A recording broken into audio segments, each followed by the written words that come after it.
Roar! Ew.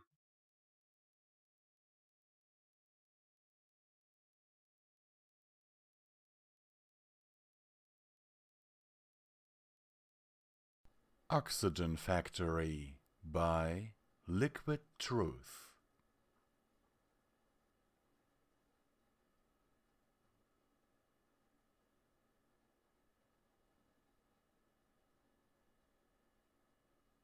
Don't forget to breathe. It was quite easy to take breathing for granted. Many ponies had lived their lives without thinking about it and died happily. Many ponies didn't need to think about what exactly came in and came out of their nostrils, nor how to do it. Lox wasn't so fortunate. At the foot of Canterlot Mountain was a building that many would mistake for a town-sized water treatment plant.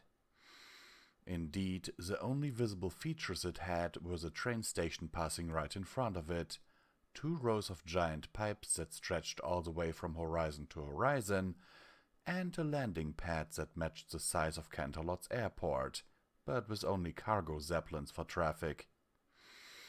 Otherwise, all there was to it was a confusion of pipes and conveyor belts. At the edge of the landing pad stood Lockbox, also known as Lox, furiously checking the list in his clipboard and occasionally taking a moment to consciously breathe. His shift was almost over. It'd be wonderful to go back home and return to mindless respiration. A mare came to his side and peeked at the list over his shoulder, her hard hat pushing at his. Ponyvilles finally came? Lox pushed her away from his personal space. Yes, Lox. I'll brief you in a minute. Liquid Oxygen, also known as Lox, promptly stepped away and stared at the zeppelin being unloaded. Instead of the usually 25 Pegasi, there were 2 dragons lugging the carbon dioxide tank from the zeppelin to the factory. She had always marveled at the many new creatures walking around Equestria, seemingly coming out of nowhere and now living together with them. So much so that she turned white. Breathe, Lox. Lox took a deep breath and her pale face returned to its usual light blue color. Thanks, Lox. Lockbox nodded. Don't forget to breathe. Liquid Oxygen nodded. Don't forget to breathe. Anyway, Lockbox started as he flipped the list back to the first page. Only Ponyville's CO2 tank came today. Appaloosa took their share of essence earlier this morning, but the scrubbers won't be ready until tomorrow. You can see Ponyville's also getting their carbon essence. He reached under his helmet and pulled out a piece of paper. Licorice sent a postcard from the hive scrubber. Lox took the postcard and stared at the picture of Licorice Moxie, also known as Lox, among pony-sized ladybugs. Hive? What kind of place is that anyway? The Changeling Hive, Lockbox answered.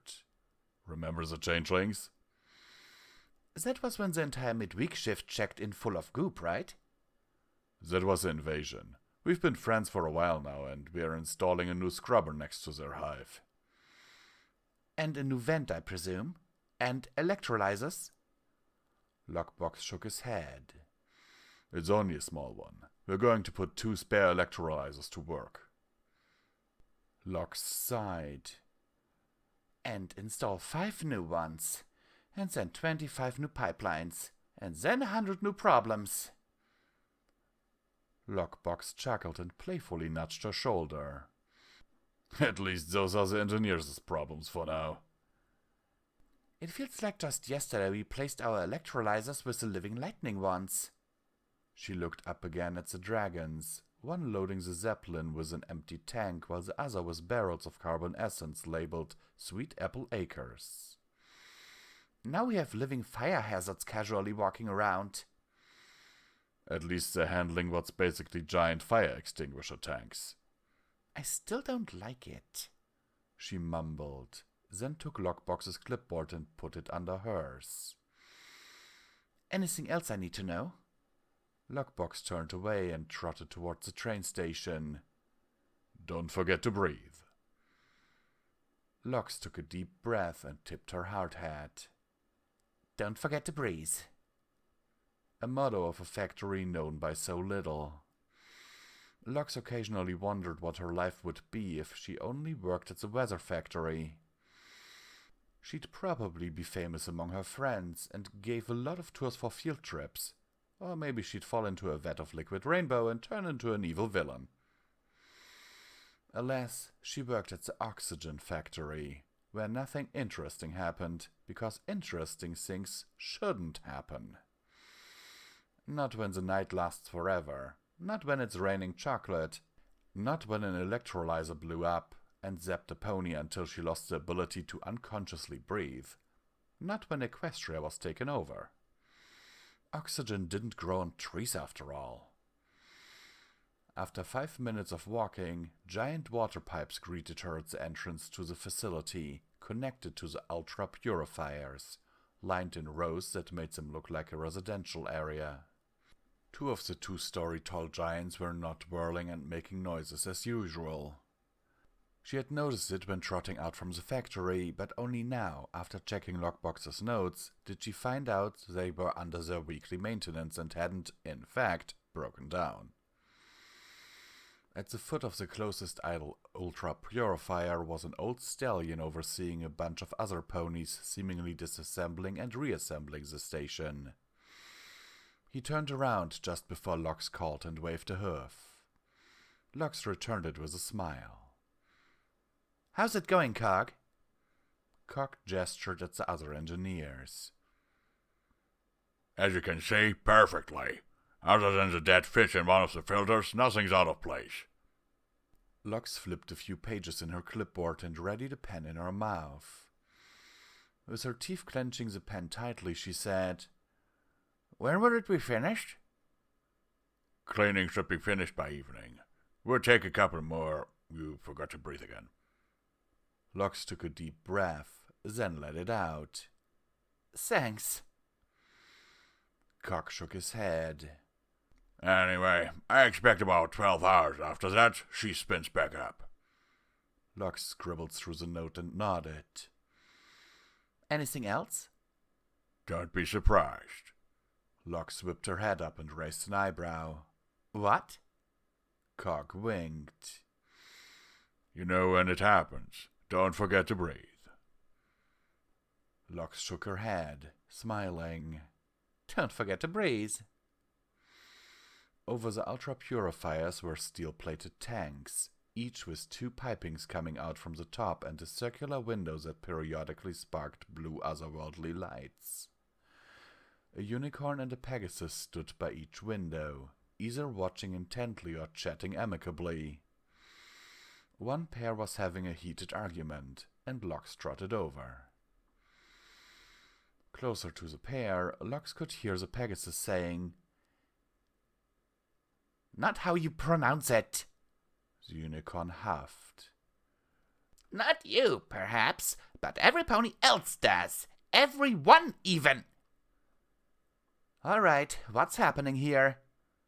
The pair looked at her and their faces brightened in unison. Lox! Exclaimed the Pegasus. We need your help. You know that citrus fruit that's not lemon? Orange? At this, the Pegasus raised her snout high and bopped the unicorn with her wing. The unicorn, in turn, gave her a deep frown. What? Did I say something wrong? Orange, said the unicorn, trying and failing to stop the boop barrage from the Pegasus. You pronounce it orange, not orange. Why? Lox gave them a look. Really? That's what you've been talking about? The Pegasus shrugged. Not like the electrolyzers need much maintenance. Oh, Lox, you're turning pale. Lox took a deep breath, then let it out. Deep breath, let it out. Thanks. The unicorn chuckled. Don't forget to breathe. Lux tipped her head and moved onward. Don't forget to breathe. Next to the electrolyzers was a gondola station. Lux hitched a ride with a dozen other workers and stood next to the window overseeing the facility. Looking down from that height, Lux was convinced that the gondola was made for the sole purpose of giving ponies a perfect view of the mess that was the pipelines. One of the pipes from each electrolyzer went directly to the air pumps that sent oxygen all across Equestria, but this was where the simplicity ended. The other pipes went to the saboteur engines positioned awkwardly by the mountain slope. Another line came from the very beginning where the carbon dioxide tanks were, joined together by the saboteur to make water and methane. The water was sent back to the electrolyzers, while the methane piping snaked downhill to the pyrolysis reactors. A hydrogen pipe from there was then sent back to the saboteur engines, while the black blocks of carbon it outputted were sent through a conveyor rail back to the landing pad, where they were distributed via zeppelins and others via train. How do they do it? Lux looked up to a worker standing next to her face still young and full of energy, staring at the conveyor railing with small black sinks resembling a neat line of ants. Who? The Everfree Forest, she said in a musing tone. The trees there grow on their own. How can they do it without getting essence? Lux shook her head. No pony knows, although I've heard stories that those trees are different from ours. Oh? Lux nodded. They say that the trees there have existed before ponies. They're more like trends from the myths and not wood golems. The mare shifted. But they still need to get their carbon from somewhere, right? Lux shrugged. Maybe they breathe carbon dioxide or something? She gestured at the window, slowly gaining a view of the office building right next to the saboteur engines. Maybe they have all this factory inside of them, and maybe they breathe out oxygen. The mare scoffed. So, like animals but reversed? Who knows? Ma'am, you're turning pale. Lux took a deep breath. Thanks. The mare shook her head. What just happened? Are you okay? Lux gave her a smile. You're new around here, aren't you? The mare blushed and scratched the floor with her hoof. Sorry, is that something I'm supposed to know? Lux shook her head. No, not really. Just make sure you don't forget to breathe. The mare gave her a look. Is there some inside joke here? I feel like it's too humorous to be our official slogan. You'll be surprised. The gondola reached the station before the mare could say anything else. Lux tipped her head and trotted away to the administration building. As the building came to sight, Lux froze on her tracks. There were some ponies standing at the entrance.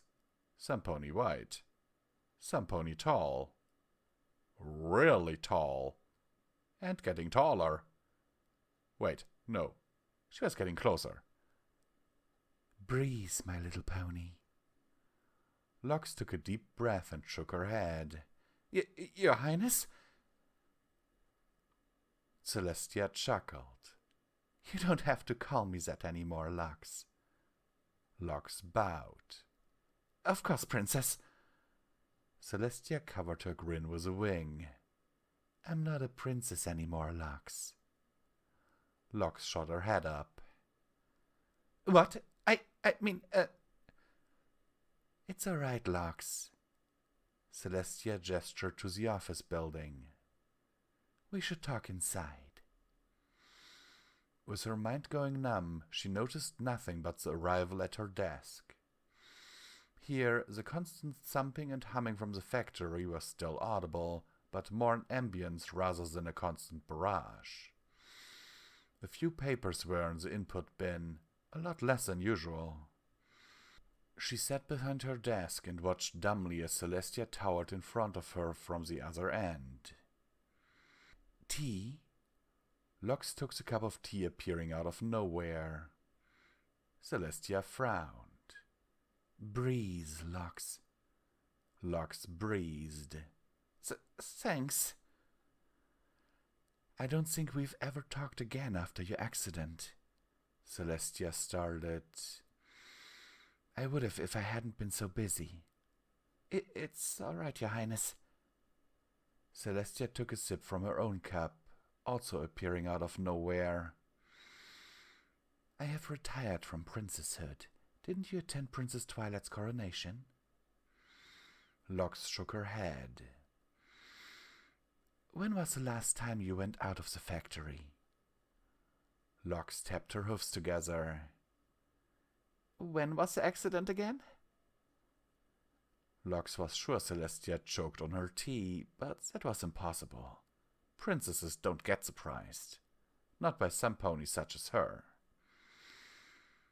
"My little pony, that was more than 2 decades ago." Locks gave her a nervous grin.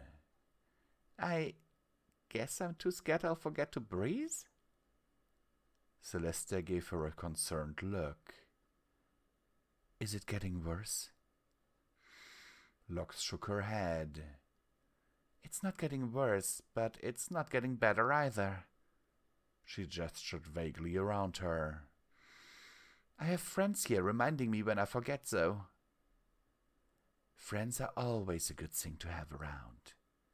Celestia turned her head at the door to the side, decorated with a sign saying, "Home Sweet Home." "How is production going?" "Every pony's breathing," she answered automatically, then quickly added, I mean, it's going just as intended. There haven't been any interruptions." "Have there ever been?" Locks tapped at the edges of her cup. "There was one time when the purifiers were clogged by chocolate milkshake, and another one when we had to switch to our old electrolyzers because the Pegasies and unicorns lost their magic. I think that was it." Celestia stared down at her steaming cup. "Didn't your friends tell you about their new princess?" Locks slid her hoofs down to her lap. "I asked them not to. I've heard about Princess Twilight and that she was the one that stopped a lot of calamities from happening, but that's about it. Thinking about the outside world makes me feel sad." "Would you like to go outside?" Locks shook her head but stopped. After a second, she slowly said, "The noises in the factory remind me of breathing.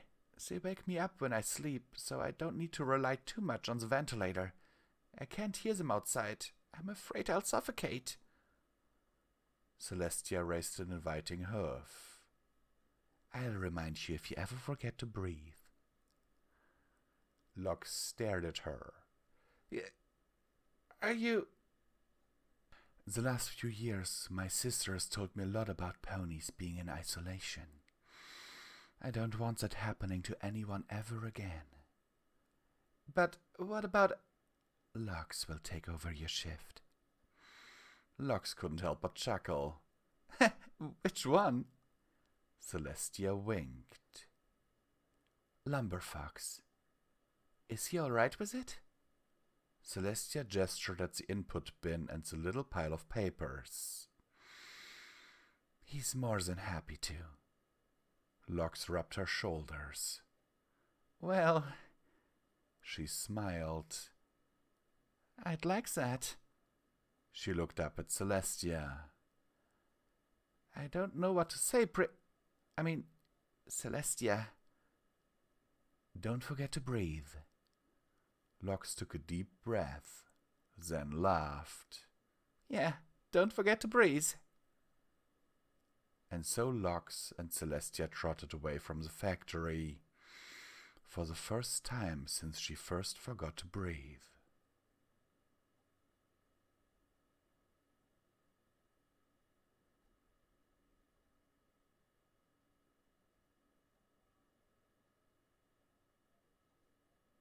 Hello and welcome, this is Comment Time with Visual Pony once again, and once again I will remind you that there are links down in the description with which you can support Pony&Wolf production. There is Midnight 29's Patreon, there's my Patreon, we might actually combine those, or we might actually do something else in the future. However, the links to that stuff is always down in the description, and we certainly hope that you will consider it. Because, especially in this time of crisis, every dollar is needed and very much appreciated. So, let's get into the meat of the story, because here's the thing. I went into this completely blind. I just saw here the little description, which simply reads, Equestria is a magical land where hopes and dreams come true. Come in and you'll feel the magic of friendship inside you, not only growing but thriving. Just make sure you don't forget to breathe. Now, since we know that there is a weather factory, I thought, okay, this might be an interesting premise, and so I read like the first paragraph and thought, okay, this isn't written too horribly in terms of grammar. There were a few mistakes here and there that sometimes unconsciously I simply corrected. But, yes, I didn't expect this. But I think it is a very interesting premise that there is an oxygen factory. I mean, how did ponies even come to be if there was no oxygen, but ponies need oxygen to live? So this kind of gives me the conundrum, the paradox. What was there first? The oxygen factory or the ponies? This also, as I see here in the comments on this story, also gives me a very terraforming kind of vibe. That maybe the Aquas, or the planet that Equestria is on, I mean, in a lot of headcanons it's called Aquas, is a planet that was colonized, you know? And in that regard, I find this is a very interesting story with a lot of potential. Let me know what you think about the story in the comments down below. And also that basically every major worker here is called Locks is very funny. Got a bit confusing while narrating it, but anyhow, I hope you like it. Also go and give this also some love. I've linked their page down in the description below, as I always do. And, well, this is Visual Pony signing off, and I hope we will see each other in the next one.